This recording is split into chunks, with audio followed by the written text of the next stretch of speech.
tag you so you would know. So we are now live now.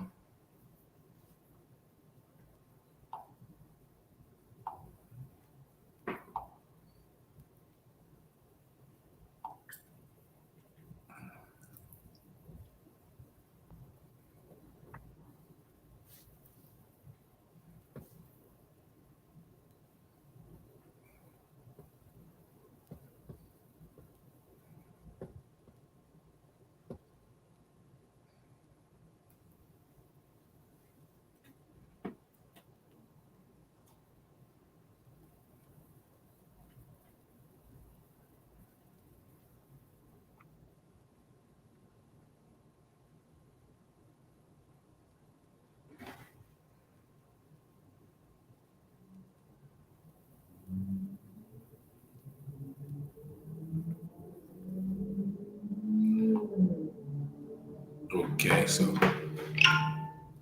I'm going to switch the microphones over to the radio station show so you will be able, might not be able to hear me until the radio station show starts.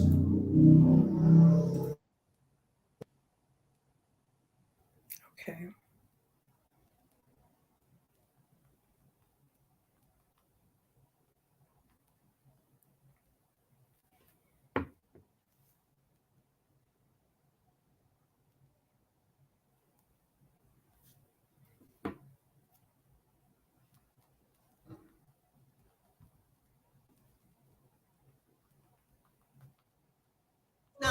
Winterville, Ayden, Grifton, Southside, Greenville, North Carolina. I try to be a better man, but folks just don't understand. Trying to do all I can to deal with this addiction in me. Lord, I want to change. I can't stay the same, but the sins that in my vein is trying its best just to kill me. Good evening, ladies and gentlemen. Welcome to a special episode here of the UTurn Show. I am your host, Richard Taylor, here at Awesome Radio 106.9 FM, WBISLP. Here today for a special impromptu episode. But make sure if you haven't already gone to our website, www.wbisawesomeradio.org, and download all of our apps on the Google Play, the Alexa, and also the Apple Store. And also remember, this is a call-in show, live call-in. So if you do want to call in, let me put the number up there. The number is 252-756-2008. And also, this show is live on GPAT 23 here in Greenville, Winterville area, as well as the Roku TV. So I have a special guest tonight. I know it's not normally the night that we do the show, but it was an incident that happened last week that drew my attention. So we're going to welcome our mother and son, Mrs. Lee Pettyjohn, and her son, Braxton Pettyjohn. How are you doing? Good. How are you? Great. Thank you. Doing great. Thank you guys for coming. And just a little bit of background of the story. Someone brought some attention to me about an incident that happened in the Winterville, North Carolina, which is, I think it's a subsection of Greenville or neighboring town of Greenville, where a young man was pretty much harassed and detained by the police department. And since I've experienced that so many times, I felt compelled to reach out to the mother and the son who were, pretty disturbed and upset about this incident. So I wanted them to come on the show to give their side of the story, since the police chief of Winterville thought it necessary to address their concerns through a Facebook post. And we'll get into that later. But I'm just here to let them tell their side of the story so we can get an in-depth insight on what really happened in contrast to, what the police chief put on his Winterville Police Department's Facebook page. So, Braxton, I'm gonna let you tell the story on how did this all come about, and what happened on, I think it was last Tuesday night. Yes, so last Tuesday, August 23rd, I was about 1 a.m. I was driving home from work, and for about a mile straight, I was driving behind an undercover Winterville police car.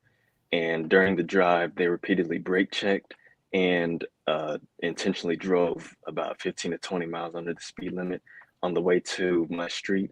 And then once we arrived on my street, I made a turn in the cul-de-sac and parked in front of my house, and then that's when they initiated the stop. Okay. So they were actually driving in front of you. Yes, for a good at least a mile. And so they actually turned in your neighborhood in front of you as well. Yes. Mhm. Okay. So you got to your house and you were sitting in the car and the police just walk up to your car. Yes. All right. And what did they say initially? So Officer Ellis walked into my car. He didn't identify himself. He didn't give the reason for the stop. He just walked up, spoke in an aggressive manner. What are you doing? And what are you doing? And then proceeded to ask for my ID. All right. And so what was your response when he asked you what are you doing? I told him I don't answer questions. I used my constitutional right to remain silent. Oh, okay. And what was his reaction to that? Do you think? He didn't appreciate it. He didn't, even though he took an oath to uphold the Constitution, he didn't appreciate me using my rights to remain silent. And he asked repeatedly, even after I said I'm going to remain silent, he proceeded to ask several more questions until he then asked for my ID. Oh, okay. So when you gave him your ID, and what happened next? So I asked if I can reach for it, and then I gave him my ID, and then he walked back to his car, and then as that was going on, a backup car containing Officer Santiago arrived on the scene. Okay, so he called for backup, and you hadn't done anything. He just called for backup, and what happened when the backup came? So Officer Santiago came up to my window, saw I was recording. He, threw up a peace sign and then asked, "What's my problem?" And then when I told him the same thing I told Officer Ellis, that I don't answer questions. He then laughed and then walked off. Okay. And then I'm sorry. No, go ahead.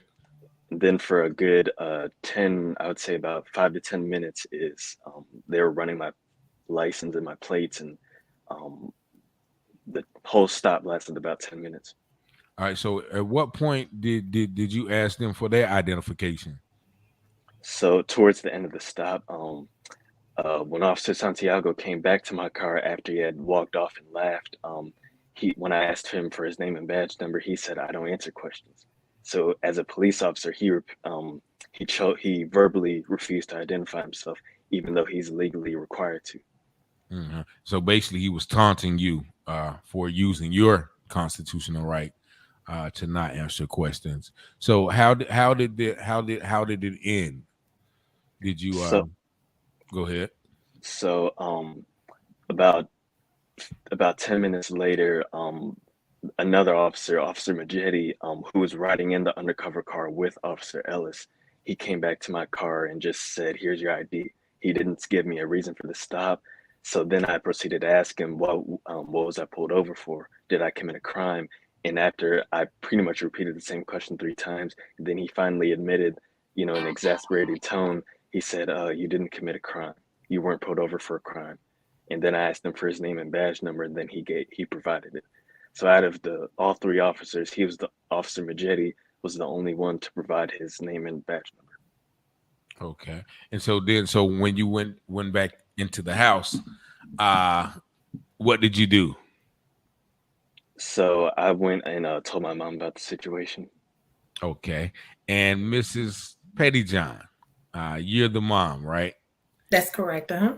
And so when your son walks in the house and tells you what was going on, what did you think? How did you react? Well, before he walked in, I saw his vehicle. And at the beginning, I didn't realize it was his vehicle, but I saw his vehicle. So my daughter and I saw the latter part of what was taking place. So I'm ready. I'm like, what's going on? I'm ready to come outside to see what's going on anyways.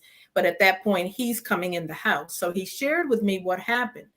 And I know my child, my young man, and I, so you didn't do anything. And he was clear. I didn't do anything. I didn't get a ticket because I didn't do anything. And so at that point, I'm like, well, what is their name? When he shared with me that they refused, 2 of the 3 refused to tell him their names, I just simply wanted to know their names. It wasn't even at that point, I knew a lot, but I didn't really, all I wanted to know is who they were. So I stepped out in our cul-de-sac because they were parked in the cul-de-sac. And as I'm walking over to the cul-de-sac, it took Braxton maybe 2 minutes to share a little bit about what had happened. He comes back outside, thankfully, and he's recording from our yard. And I walked up to the officers and officers, I'd like to know what happened with my son. Didn't know his name at that time, but later when I asked, Officer Ellis said, so what happened with your son? So that same taunting, spirit. Now I didn't know that had taken place with my son. So it was very clear that it was it was just a exact same communication that he was having with me, a grown 56-year-old woman. Not that he should have had that conversation in tone with my son, but I asked him again what happened, and he repeated my question again and never answered me. And I said, "Are you not going to tell me why you stopped my son?" And he didn't say a word. And so at that point, I said, "Can you tell me your names, please?" They both had their hands on their gun. Mm-hmm. Now, I will say it's dark. They didn't know what I was coming for, but that to me was enough for me. You need to go in the house now. And I clearly did. They gave me their names. It concerned me. So at that point, after I had got the names, the 3rd officer, he was gone. As soon as I started walking, he left. So there was just the one vehicle there. Braxton's recording, which is good to make sure that nothing bizarre or, worse is happening. And then I came on inside and he told me more about what happened. And at that point, I got more and more infuriated about how my son was treated. Mm-hmm.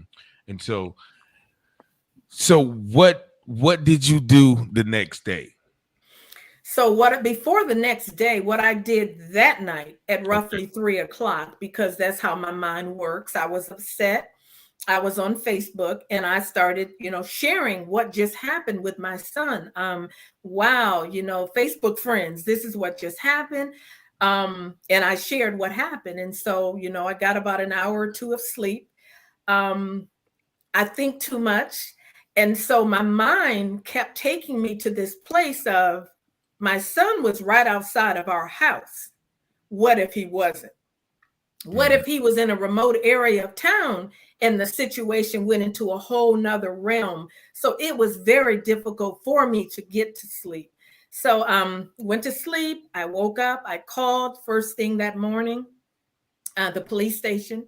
And I said that I wanted to speak with, I didn't ask for the chief at that time. I just wanted to speak with someone because my son had a situation. And even though I had obtained the names of the officers, they refused to tell him their names. So it was really more of, this is wrong. He shouldn't have never been stopped. End of story. But it didn't end there because I didn't realize that as I called, then I went in to make a formal complaint, because that's what the gentleman on the phone said. Are you wanting to make a complaint? I said, actually, I am, because how my son was, not just how my son was treated, but how the officers interacted with me, it was inappropriate. And one, they should have told him their name. So I filed a report, and it took me probably 6 or 7 minutes to write everything out. They asked for the details. I was standing in the lobby doing that. And I left the police station at 1:07. I know the exact time because I had to make a call. And as I got back home, and as family and friends shared with me hours later, at 1:12 p.m., the chief of police had gone to Facebook, not replied to me. When I was there asking for him, I was told he was in a meeting, but 7 minutes later, he was on Facebook leaving a very lengthy message covering his officers. So if you were going to do an investigation to see what happened, why didn't these officers tell this young man their names? Why are you now on Facebook creating a whole other scenario about what took place? Leaking information from a supposed investigation. Yeah, and that's one thing that a lot of people, and if anybody wants to go read this post, you can go to the Winterville Police Department post. I think it happened on August the 23rd, if I'm not mistaken, and you will see, the post and also the comments and people responding to it, which was once again very inappropriate because this woman has just formed a formal complaint, and that should be handled with care, not through public opinion. So it's obvious that this police chief is in the business of covering his officers now. And you said in your post, I think you said that he had gotten stopped once again. So this wasn't the first time that your son has been stopped. That is correct. He was stopped several years ago. At that time, it's been several years, but if I remember correctly, he was rolling through a stop sign. So that is stop worthy. I give you that. So he was stopped. We don't remember the officer's name. However, it was an almost identical scenario of mocking him and laughing at him. And I think he had gone to play basketball. Why are you sweating? And it was just a very bizarre interaction. He didn't get a ticket.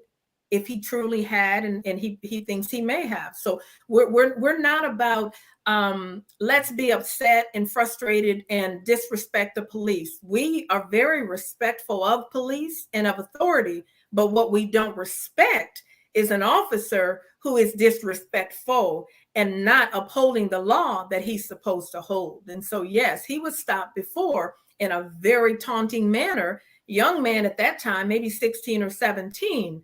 So that's a whole different, didn't even pursue anything at that point. It's like, you know what? They didn't give you a ticket. You might have gone through. So we just blew it off. This is repeating.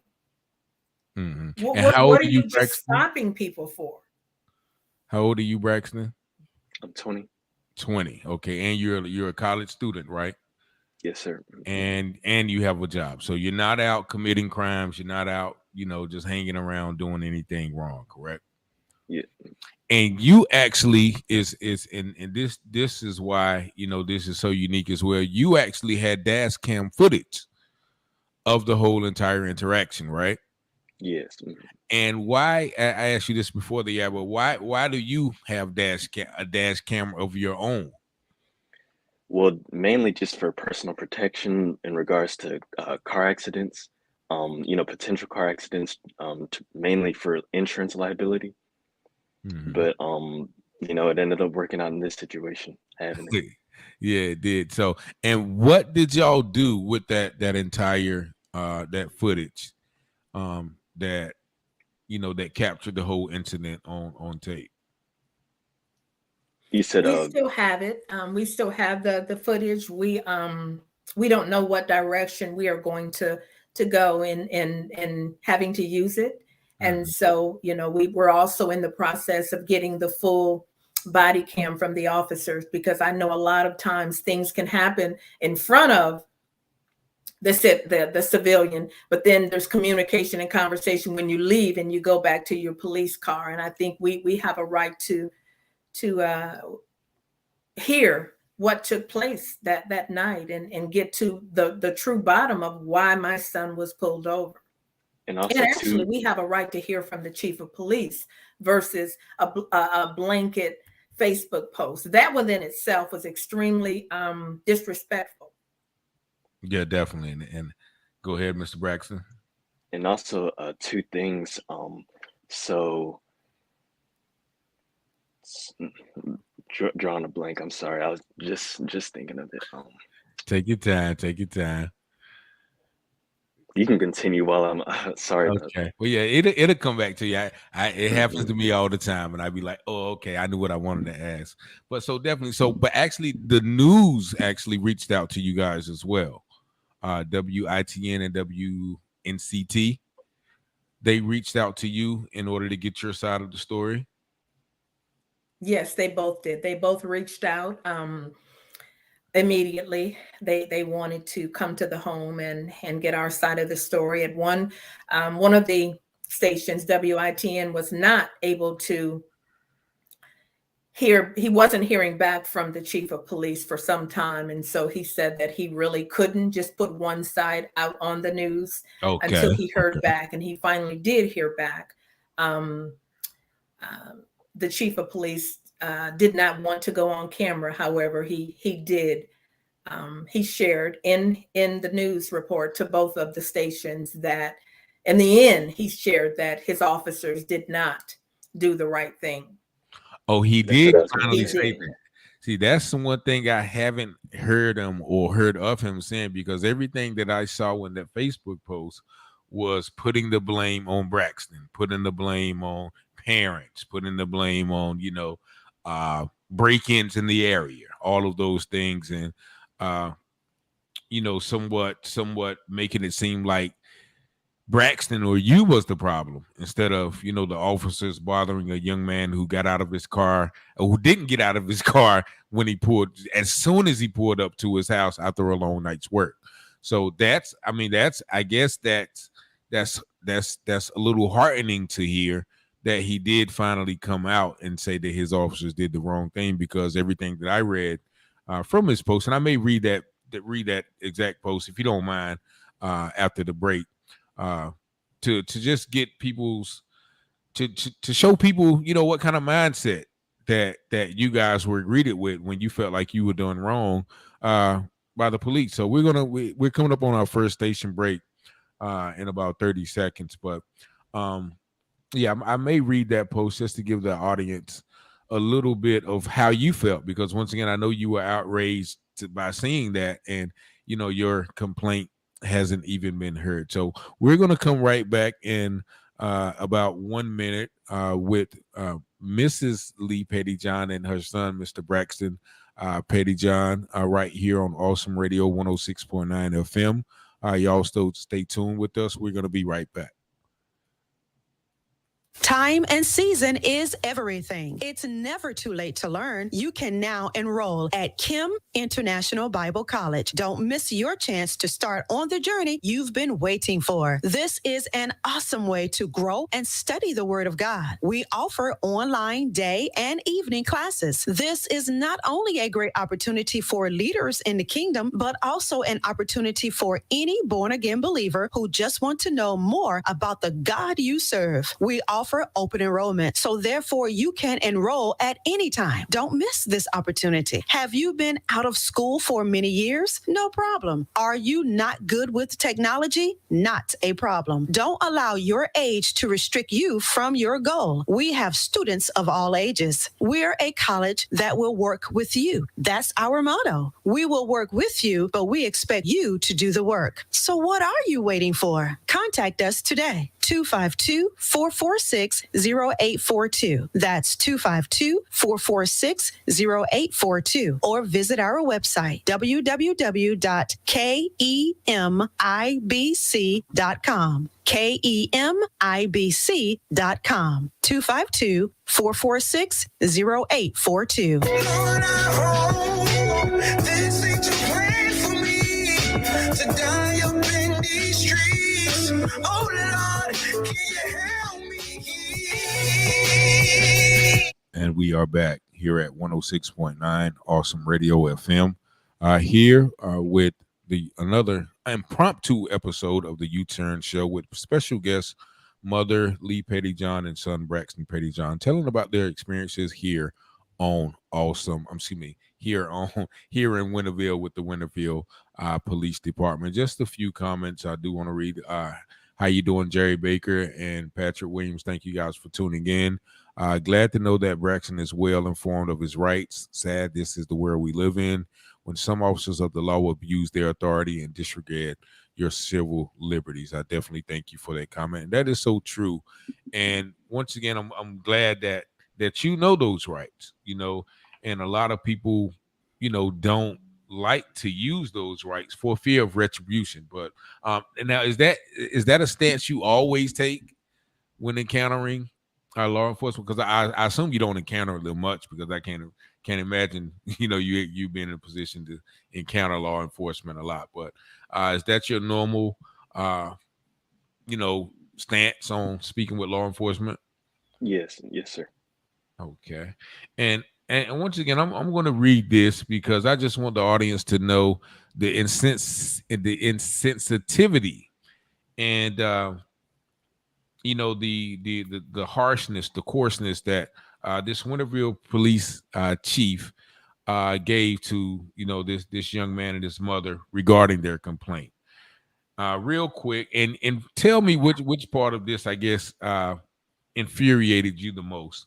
But you guys can listen to this. Citizens, there are two sides to every story you hear regarding the police and what they do or don't do. Today was one of those times that I must ask for y'all to step into the shoes of your officers. I will refrain from using names, locations, or other identifying characteristics, as it is a sensitive issue at the moment. Let us first start that within any neighborhood in Winterville that has had vehicles broken into during the night should be able to relate. First of all, let's stop there, because according to you, nobody has been breaking in vehicles in your neighborhood, right? I asked 8 neighbors, and none of us are aware of that taking place. Okay, so that's just a blatant, once again, way that police use to justify targeting or harassing people. But I'm going to continue. I said I wasn't going to stop until I finished, but that point just jumped out to me because I remember you saying that the police department is working hard to prevent this and are encouraged by citizens and leadership of the town to provide presence and prevent further crime. On this particular morning at 1 a.m., our officers observed an occupied vehicle in a neighborhood that has been victimized prior. From a distance, the officers observed the vehicle come to a stop and no one exit the vehicle to go inside a residence. What do you do as police? Do you drive away as not to offend someone? Do you drive away because you are scared? Do we just hope that the vehicle has not dropped off 3 others out on foot to rummage through everyone's vehicles? Or should we try to determine if all is safe and the folks they belong there at 1 a.m.? We did the latter, and we will continue to do so. We did exactly what a reasonable person would expect the police to do at 1 a.m. while most folks are asleep.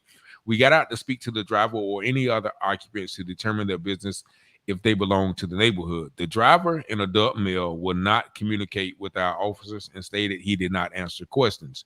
This behavior, although legal, not only makes our job more difficult, but time consuming and often more unpleasant for everyone involved. A better route, and better is capitalized, a better route to this encounter would have been, I just got off work and I live here. The conversation ends, everyone is satisfied, all is good, and police involvement over. This actually raises suspicion and concern among officers. Once again, my question is, how is somebody exercising their legal right, raising suspicions? And lastly, we are scolded by a mother who thought that we had wronged her son. She demanded to be shown what happened to her son. Nothing happened other than someone, this is another underhanded shot. Someone has taught this young man to resist communication. And you see the word resist, right? They make it seem like we're doing something wrong by exercising our constitutional right. That this behavior is noble, real, or some other adjective narrative. Some justice should be fired. On the contrary, we commend our officers for having the courage to approach an occupied vehicle at 1 a.m. with an unknown intent to protect lives and property. Lastly, we were scolded by a mother who deemed her son was wrong. He demanded to show what happened. She, like so many others, demanded names and badge numbers. Sadly, we have body cameras that show exactly what was and how it said. The rudeness and rudeness and attitude of lost composure in most cases is not by our police officers. Lastly, my door is always open to discuss how we do what we do. So that's all I'm going to read. But this is clear right here where the police put the blame on you. What most aggrieves you about that statement from the police? Oh, for which Either one? one, either one of you. What most gets under your skin? Because the whole thing got under my skin. But I would say Mainly, every single. Go ahead. no, you could. I would say, like you said, every single line got under my skin. It just, the whole undertone, it was intended to, if I didn't know any better and I read this, it was purpose to put out there to get ahead of what had happened and those who didn't have any clue with what happened. So every single paragraph covering, we salute these hardworking officers. I salute hardworking officers as well. So it was almost putting a divisive, we have these people over here that listen and answer questions, but then if you don't. So what he did was he shared what my son's legal right was, then he went on to say what was better. So you berated him for having the right to not answer any more questions. So that's an oxymoron. It was just so many different layers and levels. But the thing that got me even more than all of that is he didn't take my complaint as serious as it was. In fact, he called me a scold. I went to scold. Yeah. So did I scold or did I file a formal complaint? Mm-hmm. Yes, I demanded to know the officers' names, and that's what I should have done. So the whole tone and the whole message was to put out a narrative of my son being uncooperative, and the officers were looking out for us and themselves. And that's not what happened. Because if that's what happened, the chief of police would not have said to both television stations, I agree, my officers didn't do the right thing. Well, can you tell Braxton and Braxton's mom that they didn't do the right thing? Because we haven't heard that yet. I heard it on the news, but my son hasn't got an apology for what happened that night. And another thing is that whole Facebook post was just a one-sided narrative because he conveniently didn't mention that his officers brake checked several times. He also didn't mention that the fact that they were aggressive first. Well, the fact they were exclusively aggressive, there was no aggression on both sides. Just me practicing my constitutional right, me choosing to remain silent. There was no aggression. There was nothing illegal about that. The fact that the chief decided to write a full novel worth of, a novel of, emotional, basically basing just spewing emotionalism, that shows the professionalism of the Winterville Police Department. Yeah. And that Officer Ellis, right? That was the one who initially came to your car. I've heard from a few different sources that this is not his first time. Are you guys aware of that as well? I wasn't aware of it until I'll speak on that because I made the post. So it seems that a lot, and Braxton is rarely on Facebook. I get a lot of the Facebook messages. So I have 7 messages of different people, 5 videos that were sent to me. Hey, is this the same officer? And when I saw his face, and then they said, this is Officer Ellis, almost identical, following young children at a playground, just following them, taunting them, stops and holding people in knee. I mean, it's the exact same officer each time. And so from what I'm hearing, what I thought was an isolated situation that as a mom, I didn't appreciate. We got to take our last break. Just 1 minute. We'll be right back. We have to take our last break. 106.9. Pitt Community College, Pitt NC Works Career Center, and Pitt County DDS are partnering with Bethel Workforce Development Center, 7449 North Main Street, Bethel. Every Thursday from 10 o'clock a.m. to 1 o'clock p.m., staff will be available to provide Bethel residents with educational opportunities, resource assistance, training opportunities, and employment opportunities. Megaforce will be offering on-site job interviews. That's every Thursday, 10 o'clock a.m. to 1 o'clock p.m. For more information, the contact number is 252-818-0020. 252-818-0020. People are looking for jobs, and jobs are looking for people. To the wire.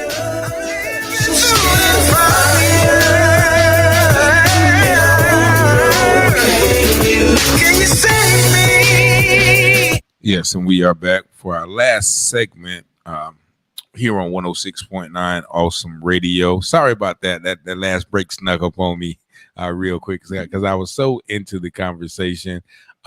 Real quick, I feel if the chief can take the time to make a statement before the complaint was investigated, he should also make a statement on the department FB page with the same statement he made to the news station. That's definitely correct, Mr. Baker, man. I certainly appreciate you for tuning in. Now, what were you saying about that officer again before the break? Just in essence, that he is the exact same officer who different individuals have inboxed me and sent videos of this Officer Ellis following young children at the playground and harassing them, stops with no reasoning behind it and refusing to say his name at first and then finally saying his name, and that silly, immature laughing when people are trying to have a conversation about what is happening. So what I was saying is that what I thought was an isolated situation that happened with our son truly is a history of some years with this same Officer Ellis. And that's what I'm just not clearly understanding, is as to why this officer has this repeat behavior, but he's still an officer. Mm-hmm. And you said as of now, as of today, the chief hasn't responded to you, hasn't responded to your complaint, hasn't reached back out to you in no way, shape, form, or fashion? Zero. We have no communication, not when I first submitted the complaint. And so, if Facebook is what his mode of communication is, and he said what he said to the police, or rather to the news station, he hasn't even reached out on Facebook beyond this post. And so we've got no communication. I think what we're supposed to be believing now is that this investigation that we've asked to happen. So I think there's a pretense that there's an investigation going on, and that's why he's not reaching out. Well, if the investigation was going on, you would not have written this Facebook post 7 minutes later. So it's it's very bizarre. We know what happens when they investigate themselves. Yeah, definitely. And that's once again the problem, and that's the problem in a lot of these local small town police departments and sheriff departments. Is that's what they happen. I've been to the sheriff department in Goldsboro, mind you, but I mean Goldsboro and Greenville kind of remind me of each other.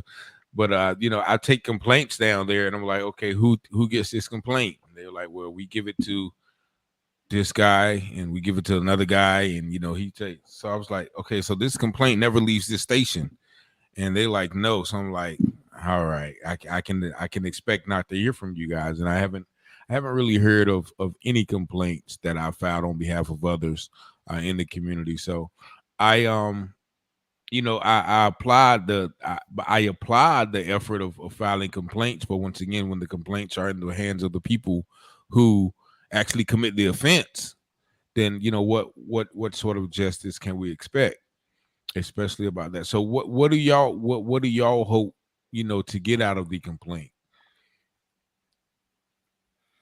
Well, I feel that that's the initial stages. So we were advised to file the complaint because that's the formal way to do things. And so we're in the process of just weighing our options. I said it before, and a week later, I still hold very strong that this didn't have to go the direction that it has. However, it's gone in this direction. And I feel 100% that my son's civil rights were infringed upon. And so we're seeking counsel. Mm-hmm. Now, also, because I know you mentioned your husband. Now, you mentioned he was asleep. How did he feel about it? I mean, when he has to get up at 5 for work, and so when he learned about it the next day, it was a very somber situation because as an African American man talking to our young man, African American man, this is the reality that we live in. I don't know if you and the viewers caught something that my son said, and it brings tears to my eyes till this day. But he's a smart young man. When the officer said to get your license, he said, I'm going to reach for it, because that's what we have to do. He was told to give him his license, but he knew enough not to reach for it without letting them know. That's the story. That's the world that we live in. And so, he just shared with him the world that we live in. We're not anti-police officers. I have police officers in my family. And I, reading the narrative as though we're just this disrespectful family.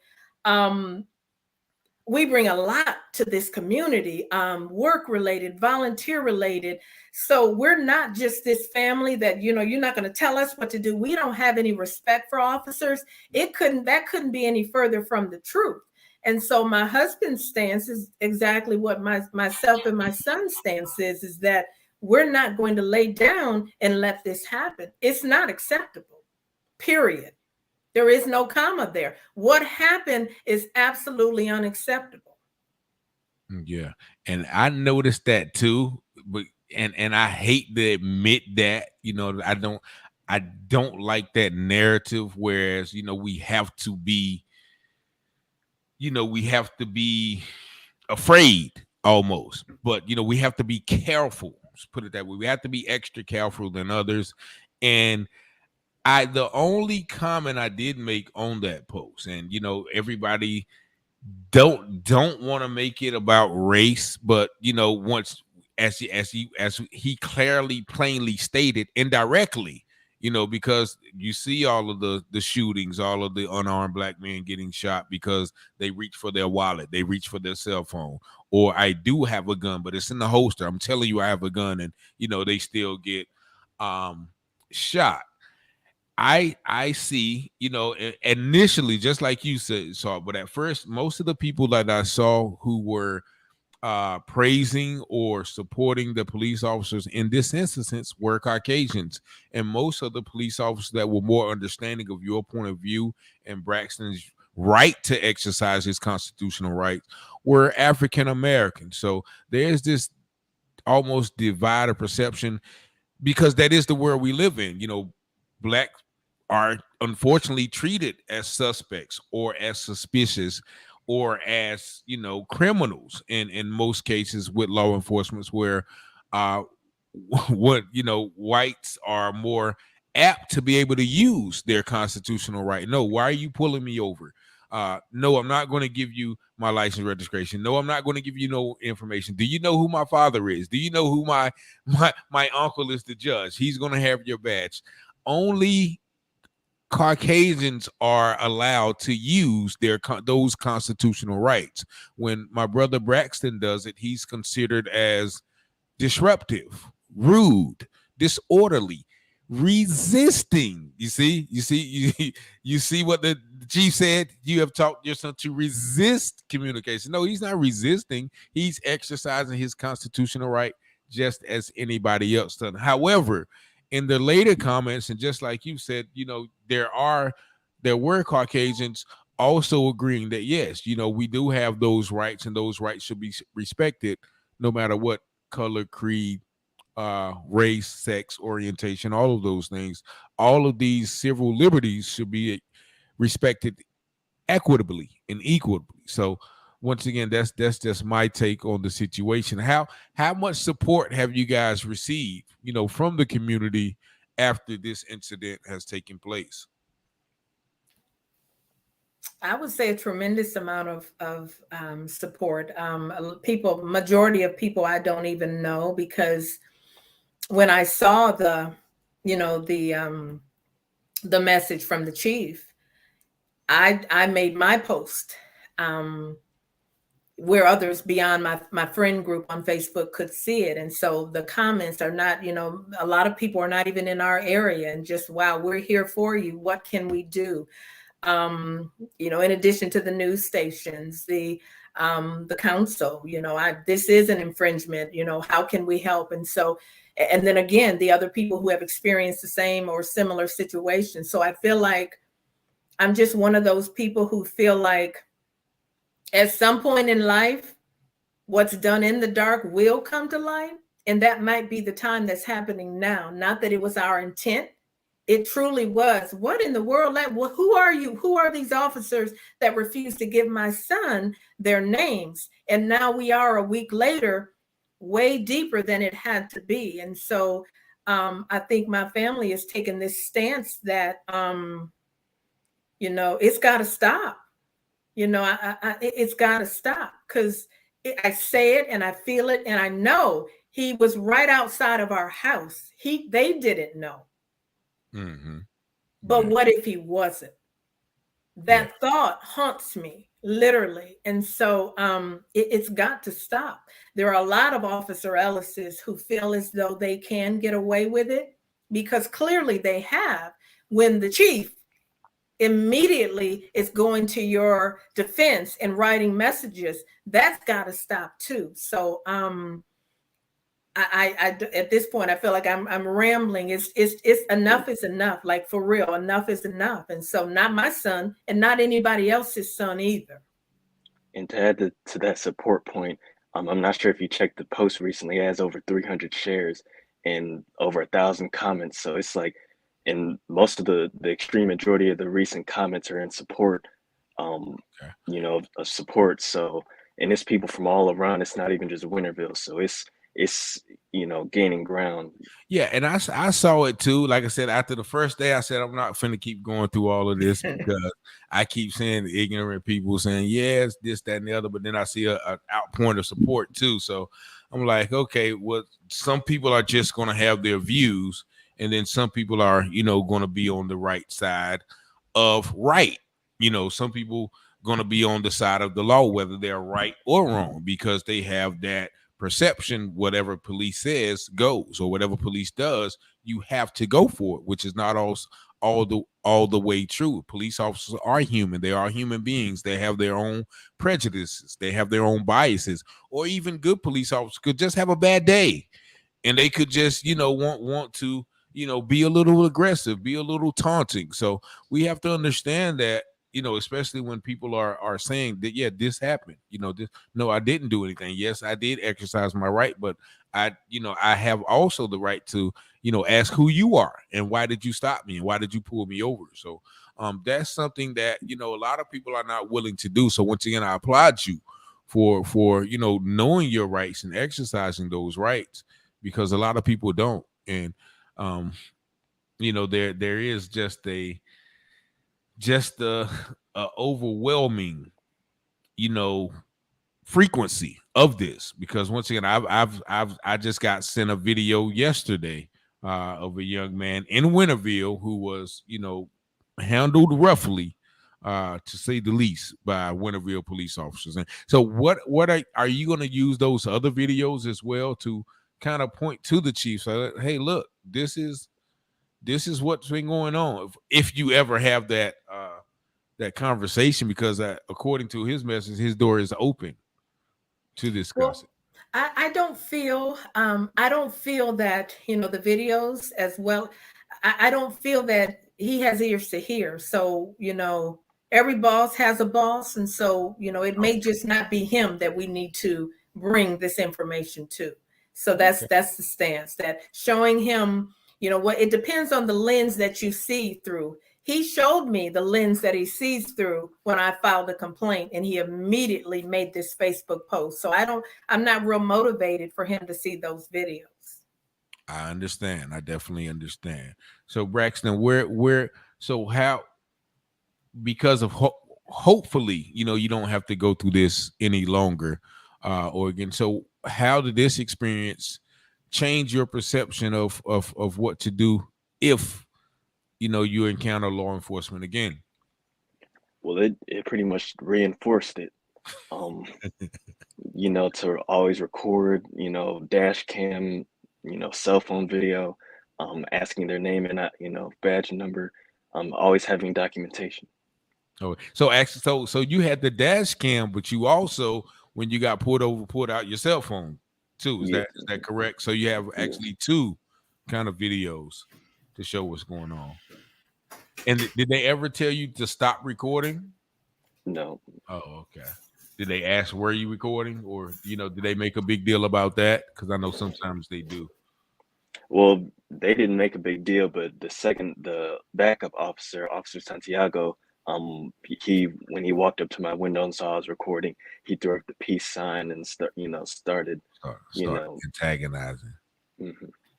Yeah, yeah. So, well, I just appreciate y'all for coming on, the show tonight, and giving the people insight of what happened. Like I said, I've shared that post, and I know a lot of people I know who are on the supportive right, just really, are disgusted, by first of all what happened, but also by the response. So I just want to commend you guys for coming on and sharing your story, and you know we once again, I know I stand behind you because I've experienced that for so long. I'm 44 years old, and it started with me at 18 with the profiling, with the the stops and turning around, and uh just an example of how they can use something.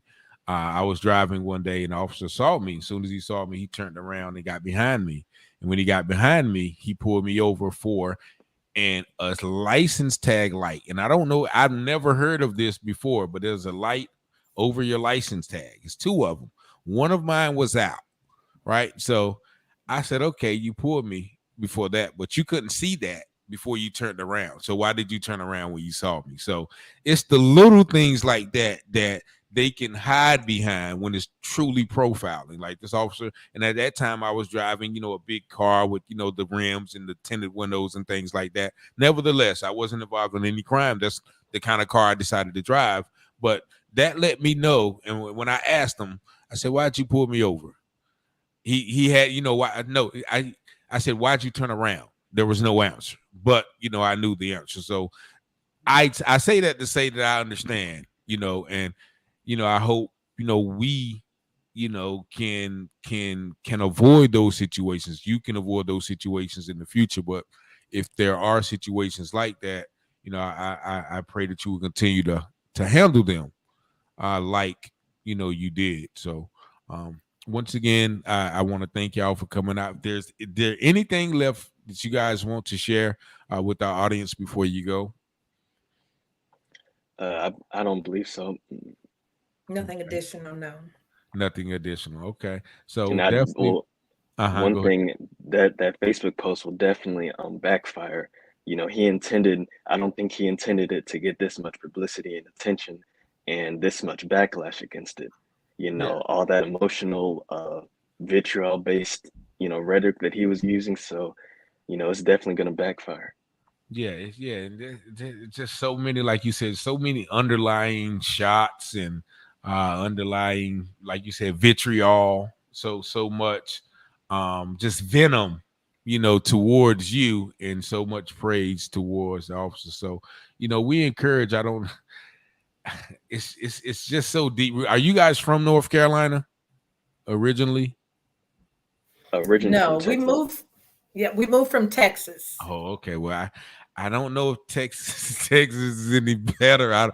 I've heard stories about Texas too, but what I don't know, Texas or North Carolina, take your pick. But something about this, I understand we are still in the South, and the South, has a reputation of being discriminatory or even prejudice, and not all of the South, and not all police stations, not all police departments, but there is too many.